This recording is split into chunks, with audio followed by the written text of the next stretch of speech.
Ambil Pisang. Cakep. Ketemu lagi di Tanya Sugeng Cakep. bersama saya, Cynthia Salamana. Asik. Assalamualaikum warahmatullahi wabarakatuh. Salam sejahtera untuk kawan pajak semua. Gimana nih kabarnya? Semoga kawan pajak selalu dalam keadaan sehat ya. Nah, seperti yang sudah kita ketahui bersama, tahun depan DJP akan meluncurkan sistem baru yang disebut Cortex atau nama aplikasinya TP Portal. Apa sih Cortex itu? Kemudian bagaimana sih cara kerjanya? Nah, sekarang telah hadir di studio podcast Tanya Sugeng yang akan menjawab seluruh pertanyaan kita. Ada Mas Tai.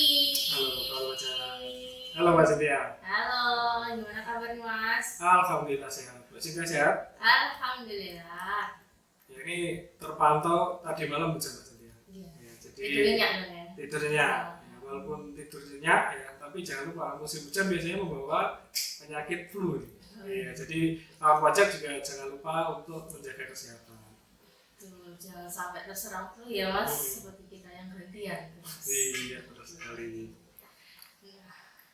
Mas Tai akhir-akhir ini kan setiap buka medsos, DJP terutama ya, itu banyak sekali tulisan konteks.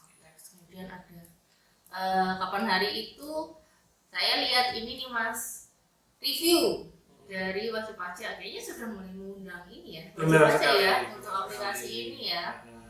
Nah, itu perubahannya apa aja sih Mas dibandingkan sama sistem DJP yang existing seperti DJP online, kemudian faktur dan sebagainya? Oke, jadi Cortex ya, ini sebelum kita masuk ke perubahan apa sih yang akan dijalankan oleh Cortex ini, mungkin sedikit spill lagi sebenarnya Cortex itu apa sih Mbak Cin gitu ya. Jadi Cortex ini kan kalau dari namanya itu kan Cortex ya, Cortex.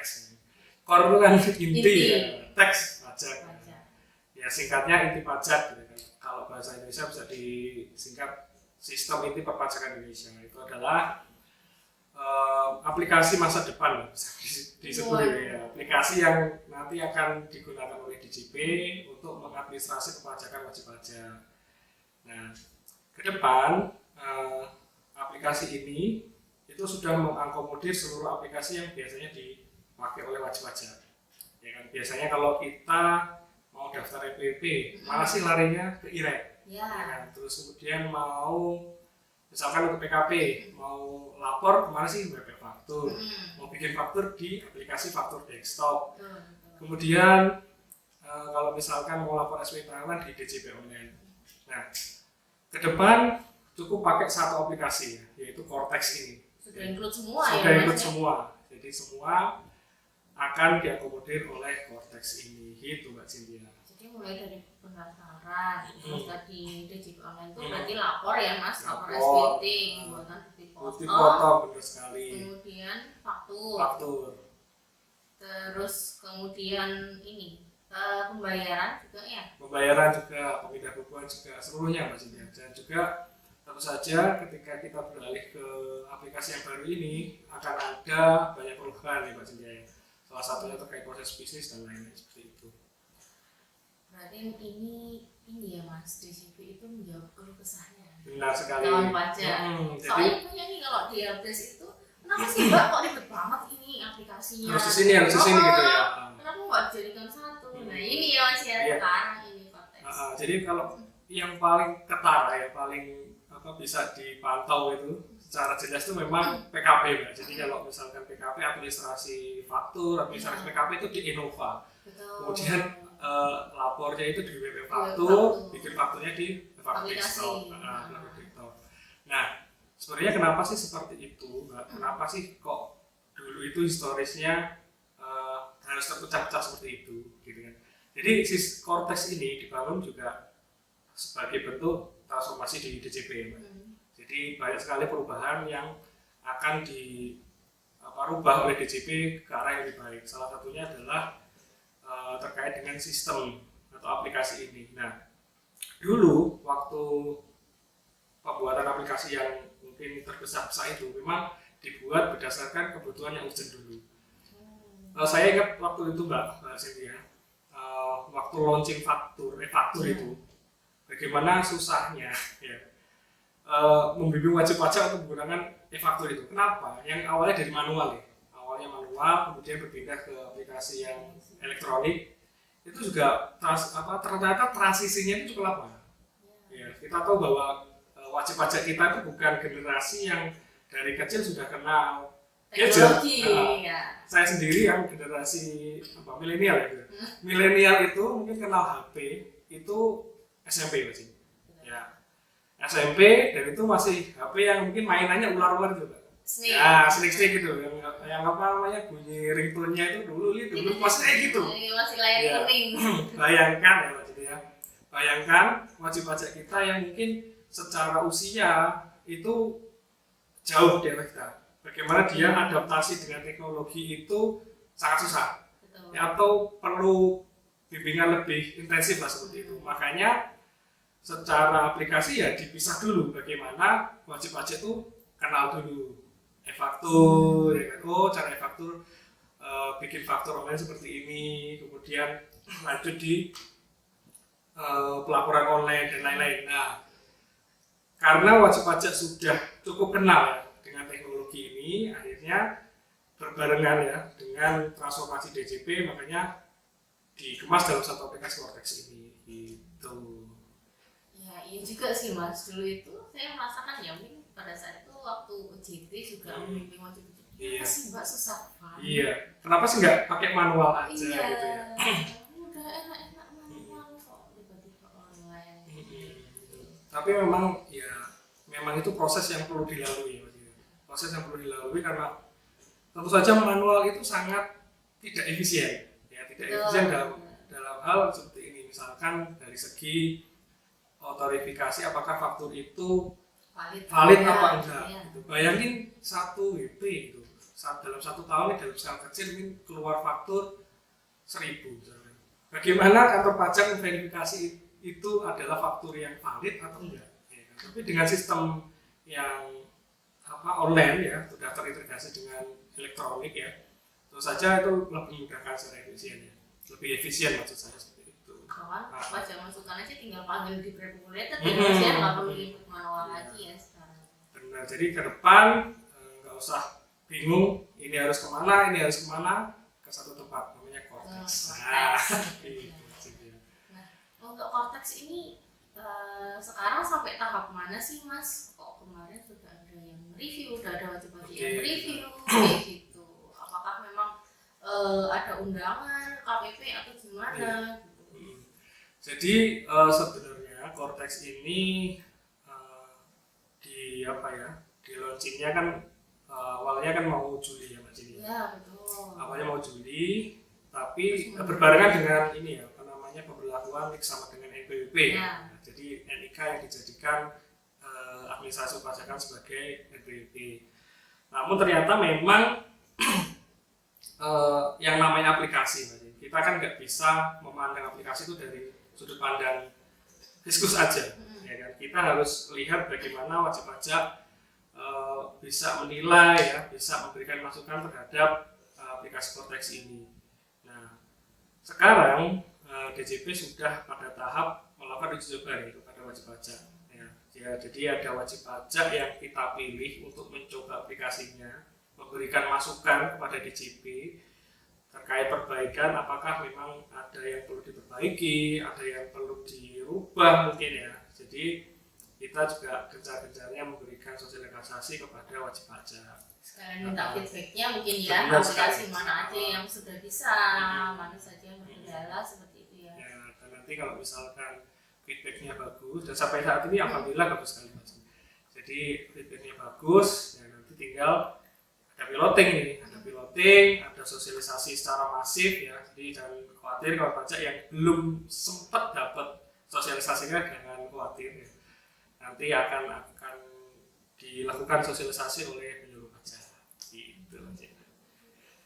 Nah, ini kan berarti kembali ke konteks ya Mas. Untuk menu-menunya tadi kan sudah mengakomodir keseluruhan, jadi ada pelaporan, ada di online, ada pembuatan faktur, e-kupon, pembuatan billing juga ya Mas. Billing juga semua Mas. Terus untuk pembayarannya tetap di bank juga nanti, berarti bikin billing sama seperti sistem yang sebelumnya ya, bimbing kemudian dibayarkan. Kalau secara sistem pembayaran sebenarnya tidak banyak berubah Mas Cindy. Biasanya kalau kita bayar kan sebelum kita bayar ke bank atau lewat elektronik ya, kayak misalkan apa ya, ya toko ini lah, apa namanya, toko online ya, nggak bisa cepet merek. E-wallet. Pokoknya toko online yang sudah menyediakan pembayaran pajak, ataupun bisa ke bank ya, ataupun ke kantor pos, kita kan bikin billing dulu ya, bikin billing, dapat billing baru bayarkan. Nah ke depan kurang lebih prosesnya sama seperti itu Mbak Cinta, prosesnya sama, tapi ada satu sistem lagi yang baru, yaitu akan ada yang namanya deposit pajak. Nah, deposit pajak itu kayak e-wallet gitu maksudnya. Jadi kalau misalkan kita punya apa namanya, toko langganan kita ya, toko online e-commerce langganan kita ya, sebut saja gitu ya. Nah di situ biasanya kan kita top up ya. Jadi daripada kita pesen makanan bayar, kayaknya kalau lebih mudah kita naruh aja uang di situ, tinggal nanti di apa namanya, di kalau misalkan ada tagihan ditagihkan ke deposit atau apa namanya itu di walletnya itu. Ya, depan akan ada itu juga akan ada yang namanya deposit pajak di Cortex ini. Nanti ketika kita sudah melapor SPT, kemudian ada kurang bayarnya, nanti bisa bayar lewat deposit itu. Iya, jadi deposit ini nggak ada jangka waktunya maksudnya. Jadi bisa disimpan beberapa tahun selama saldonya ada. Ya, semuanya ada. Jadi kalau misalkan wajib pajak lapor SPT gitu ya, terus sebelumnya sudah ngisi saldo 300 juta, kemudian dari saldo 300 juta itu lapor SPT kurang bayarnya 30 juta, ya sudah diambil dari 300 juta sisanya tadi gitu. Jadi nanti sisanya untuk kewajiban-kewajiban yang lain, misalkan bayar STP ya, STP juga bisa langsung bisa ya? Bisa langsung. Jadi nyambung juga kali ya, jadi apa namanya, nanti ada ledger namanya Mbak, ledger apa kayak buku besar gitu ya, semacam buku besar. Di situ kita bisa mantau tuh mana apa namanya debit kredit yang masuk ke dalam akun Cortex kita. Jadi kita bisa tahu tuh, misalkan kewajiban kita berapa, terus deposit kita berapa, yang masih bisa buat dibayar berapa, yang harus dibayar berapa, seperti itu. Terus ini ya, kalau misalnya nih deposit, saya punya deposit 100 juta gitu ya, kemudian saya ada kurang bayar 300 juta. 300 juta, oh masih kurang berarti ya? Iya, depositnya kurang, itu apakah bisa nih separuh billing, separuh deposit gitu, bisa nggak? Kalau Mbak Cynthia beli barang, bisa nggak kayak gitu? Nggak bisa kan? Nah, berarti kan secara SOP itu, secara prosedur itu kurang lebih sama kayak di toko e-commerce itu. Jadi kalau mau bayar ada tagihan, opsinya ya dibayar lunas atau ditambah top up-nya, ditambah saldonya. Jadi nggak bisa terus diparuh, kan nggak bisa juga kan? Di e-commerce kan nggak bisa juga kan seperti itu. Jadi sama lah, kurang lebih sama. Jadi yang sering belanja online harusnya cukup familiar dengan proses bisnis deposit pajak ini gitu. Berarti sebelum lapor SPT dipastikan dulu depositnya cukup atau enggak. Kalau nggak cukup ya sudah langsung bikin billing aja ya Mas ya. Iya benar. Itu nanti untuk billing pada saat pelaporan SPT itu apakah bikin billing manual seperti yang pada saat sekarang, atau dia sudah otomatis kayak kalau e-bupot itu kan kita tahu ya, sudah tinggal diklik di sebelah kanan kemudian sudah keluar billingnya. Oh ya, ini jadi kita bahas tentang billing ya. Jadi prosedur pembuatan billing ini juga ada perbedaan Mbak Cynthia.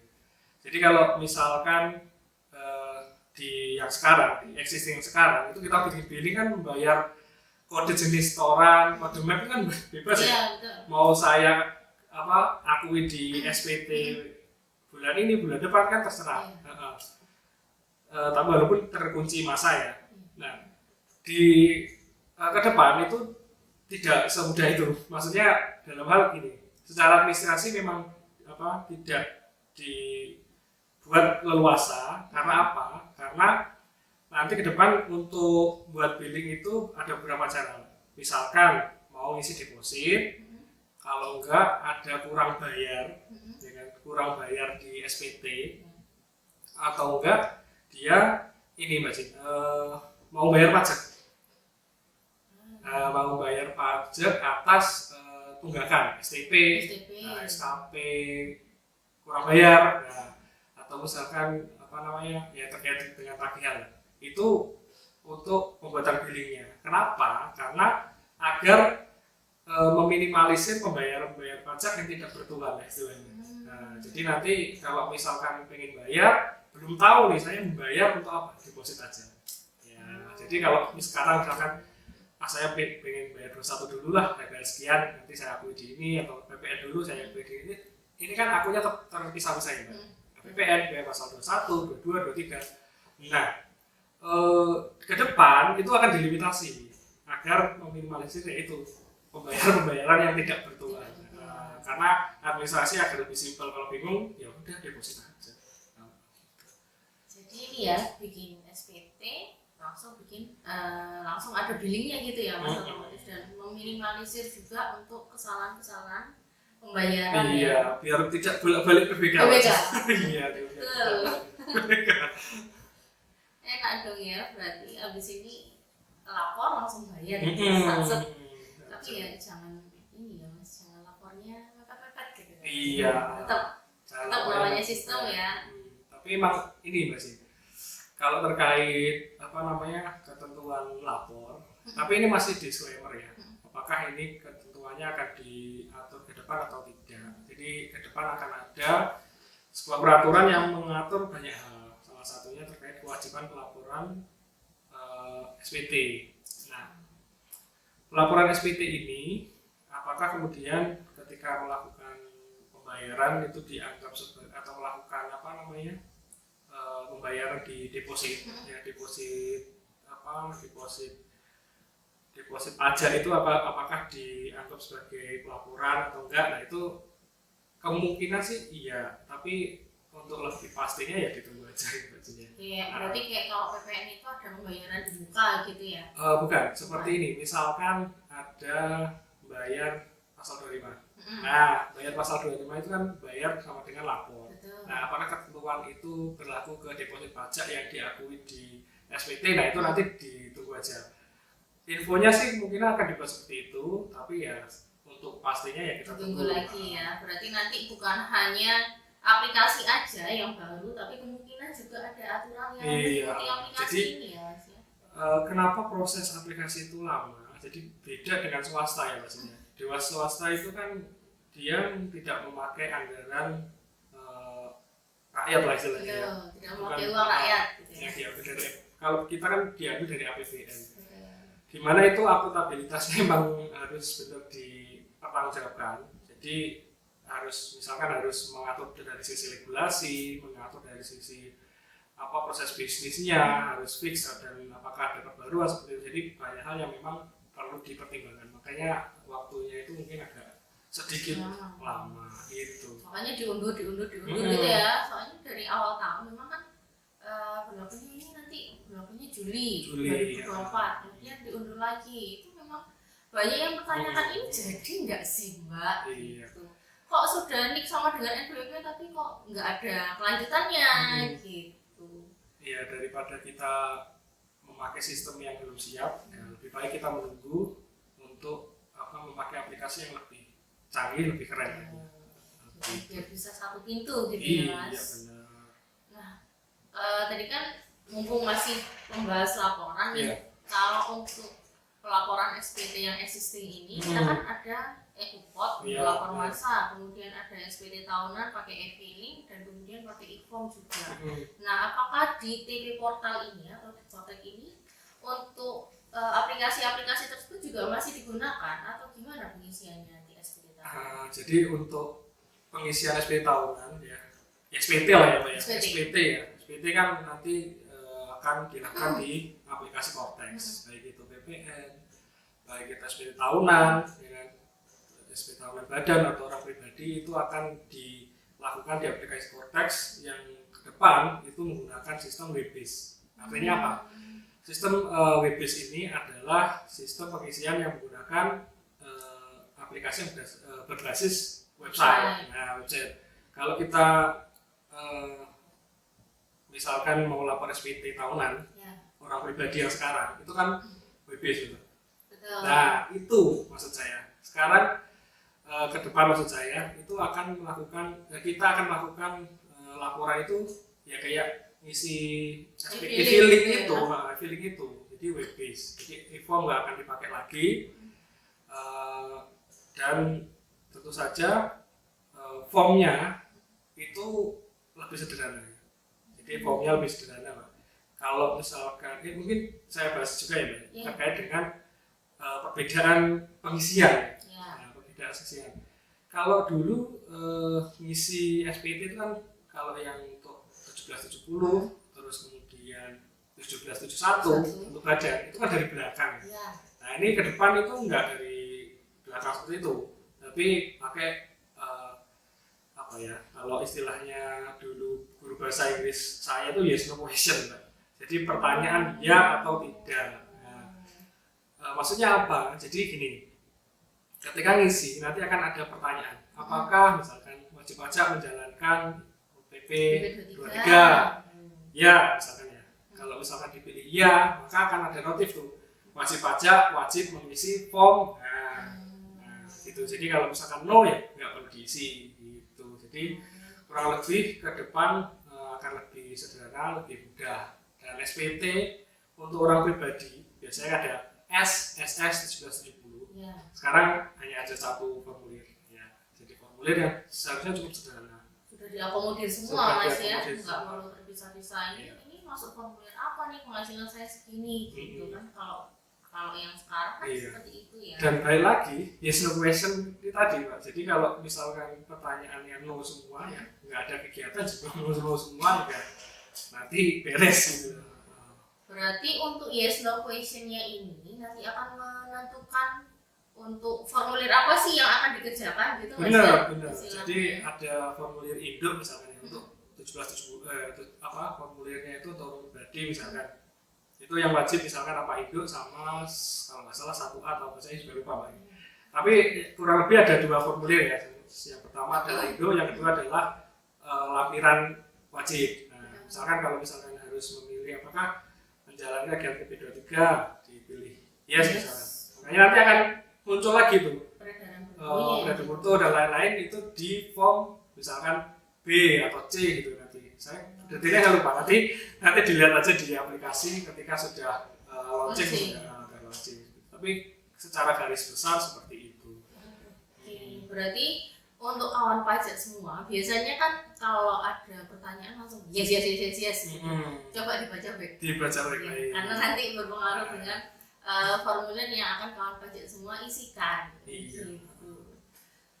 Nah, kalau aplikasinya apalagi nih Mas selain pelaporan menjawab SP2DK ya sama STP? Oh iya, jadi ke depan itu interaksi tatap muka antara Fiskus dan wajib pajak itu akan semakin berkurang. Artinya apa? Artinya gini, ketika wajib pajak ingin menyampaikan sesuatu, misalkan ada masukan, ada kritik, bahkan mau mengajukan narasumber yang menanggapi SP2DK, ya kan, itu bisa disampaikan melalui Cortex ini.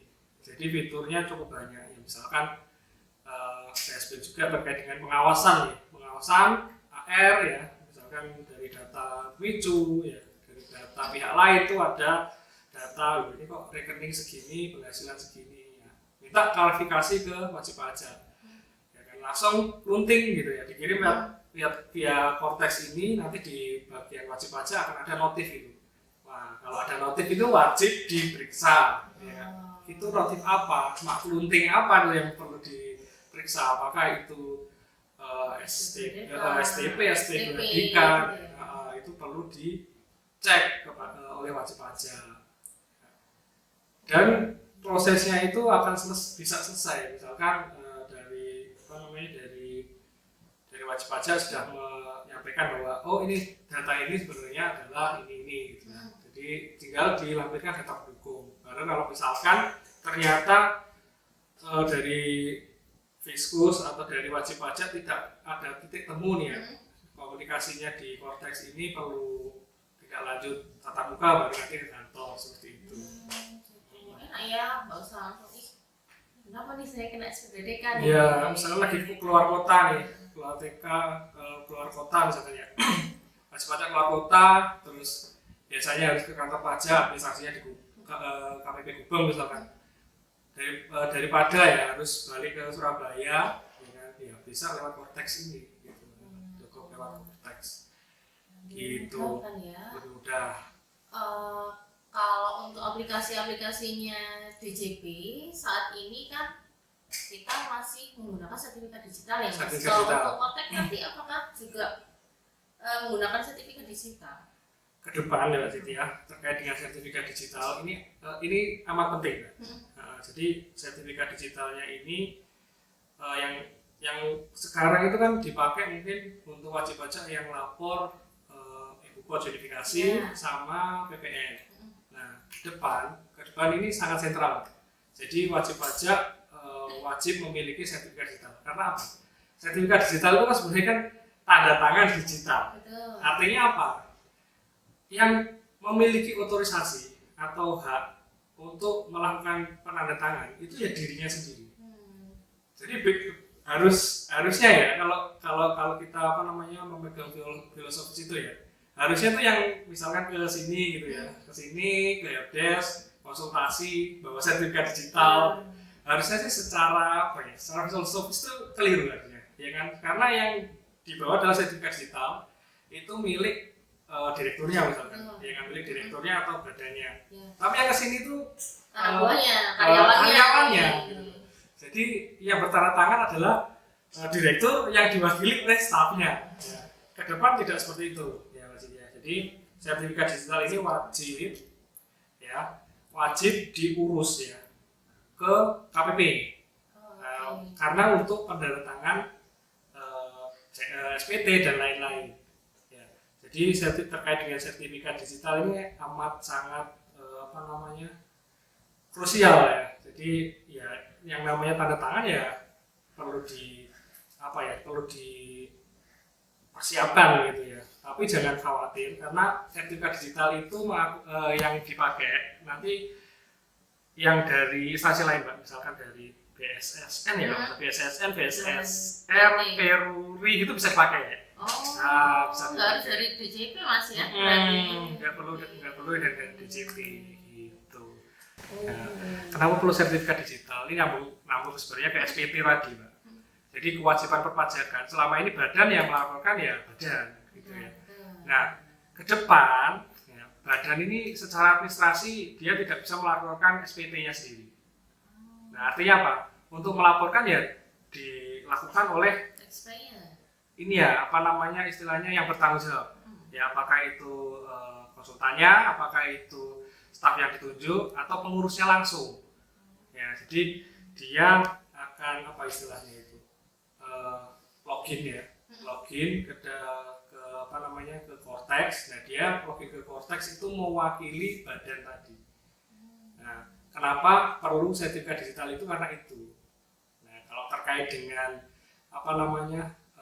ketentuan lebih detailnya nanti mungkin waktu sosialisasi ya, Mbak ya. Sosialisasi ya.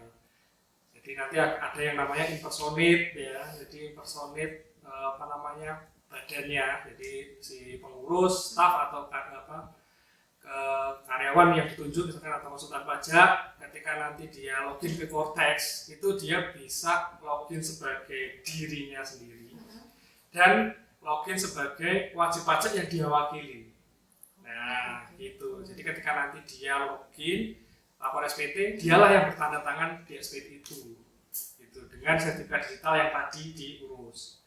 Gitu. Jadi tidak harus direkturnya ya. Kalau Bisa. Sekarang kan sertifikat digital atas nama direktur, bersama badan. Iya. Nanti ya sudah yang dikasihkan kuasa itu aja ya. Iya. Baik itu pegawai maupun konsultan. Ya, tergantung hak akses yang diberikan ke pegawai atau konsultan itu apa, Mbak Cynthia. Jadi kalau misalkan dia hanya diberikan akses untuk membuat bukti potong, ya dia hanya bisa membuat bukti potong. Nah, lapor SPT, ya dia bisa laporin SPT. Gitu. Berarti per pegawai istilahnya ada role-nya sendiri-sendiri ya? Ya, jadi ke depan login Cortex untuk badan atau wajib pajak badan itu sebagai administrasi saja. Yang menjalankan kewajibannya bayar, lapor, terus apalagi ya, bayar, lapor ya kurang lebih bayar, lapor ya. Itu bisa dilakukan oleh wakil, pengurus atau konsul pajak gitu.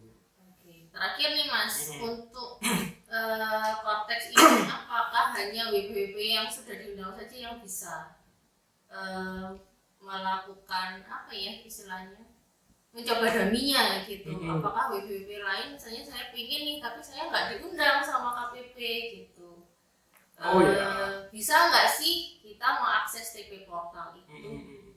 Kalau tidak salah Mbak Siti ya, di DJP Online itu sudah ada tutorialnya tutorial bagaimana menggunakan Cortex dan pengajuan untuk login ke TP portal ya namanya, TP portal. Nah, jadi wajib pajak bisa dicek di DJP Online. Atau misalkan nanti tanyakan ke Telegram ya, Telegram KPP Gubeng itu saja. Apakah bisa mengakses?